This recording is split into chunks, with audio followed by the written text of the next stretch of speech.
You want to make sure that your body count is way higher than her body count. There's always a pathway to redemption for you. The fact that he's had a lot of women doesn't mean he's a scummy player. I'm pretty sure that makes you a scummy player.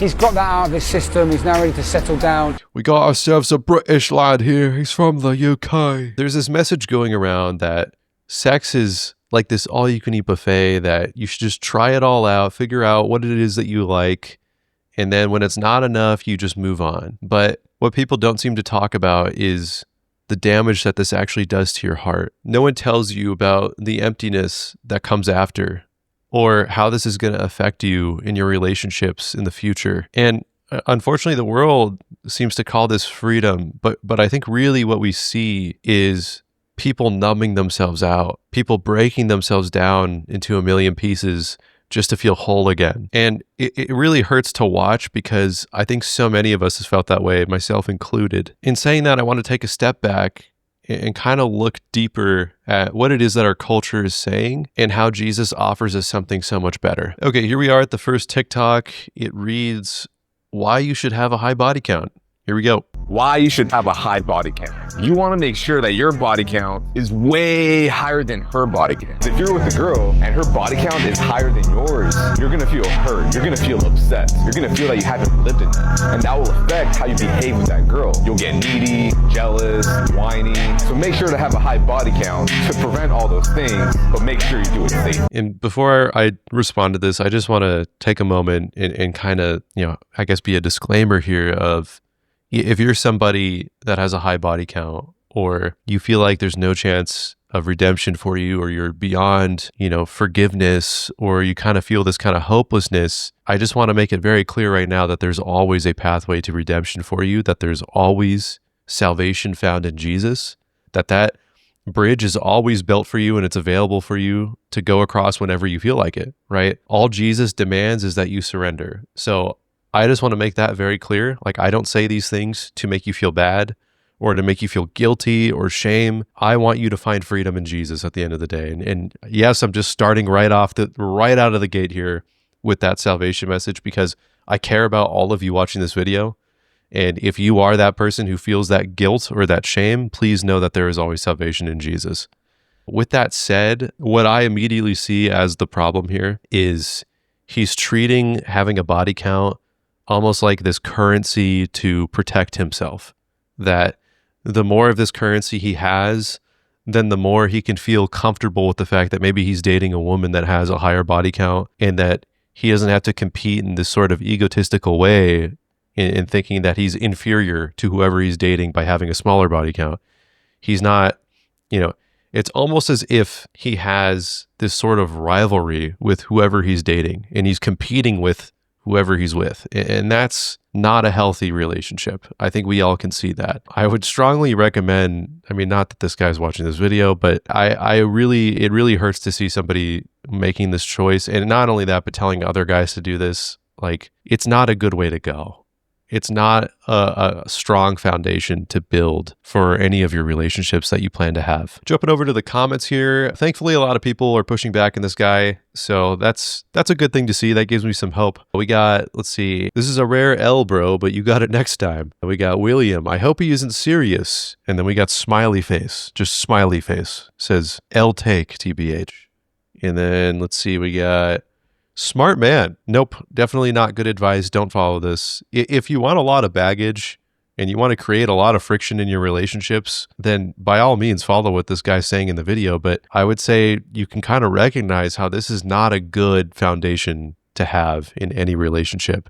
You never want to go into a relationship just competing with whoever you're with. And not only that, competing with people in terms of how many people they've slept with. Like, that's not a good idea. Don't do that. That's a terrible idea. And let's see, we got Mark Clary. Is this dude serious? Yeah, it's not good advice, right? I think we all can see this is not a good idea. And again, like, if you're somebody living in this, or maybe you have a high body count already, or you've succumbed to this kind of advice, please know there's always salvation in Jesus, that you don't have to keep living that way, that at any moment you could just surrender and Jesus would fully accept that and forgive you. Jumping into the second TikTok here, we got, it's a good thing he's got a high body count.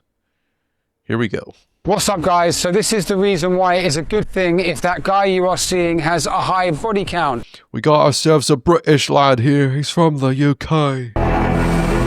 Bravo 6. Going dark.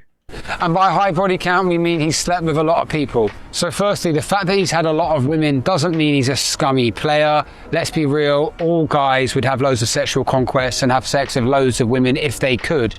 I'm pretty sure that makes you a scummy player. I know you said that doesn't make you a scummy player. I'm going to say if you are only meeting women to have sex with them, that would make you a scummy player by definition. That would be, I don't think it gets more clear cut than that. Like if you rob a bank, dude, you're a bank robber. So anyways, moving on. The fact he's had loads of women, one, means he's desirable. So you've actually got yourself a guy who other girls want, and that's a good thing. And secondly, it means all of that energy he's got and the conquest and the dreaming about sleeping with women, he's got that out of his system. He's now ready to settle down, and he'll probably be less likely to be speaking to other girls, cheating and looking for quick sexual prospects because he's done all that. Peace. Okay, do you see what he's doing here as far as treating sex like it's this thing you have to get out of your system that, you know, as soon as you get it all out of you, you don't have to worry about it anymore. And that couldn't be further from the truth. Like you need to learn how to control yourself at a young age, because if it takes you until you're 40 to figure this out, you're probably going to have a hard time in any relationship you go into. I don't see how anyone can come to the conclusion and say, oh yeah, I'm just going to live it up now while I can. I'm just going to go live it up in my 20s, have sex with 1 million people, and then hope that there's no massive consequences later on in my life, right? Like, again, I'm not trying to be super harsh when I say this, but like you can't do that. That's going to hurt you in the end. And not just you, but think about it from the person's perspective of whoever you're dating or whoever you end up marrying, right? If you marry, like, for example, if you're a guy and you find your wife, she's going to compare herself to every single girl you were with before her. Like, no matter what she says, I don't care if she says I'm totally fine with it. It's like, there's no chance, 0 chance she's fine with it.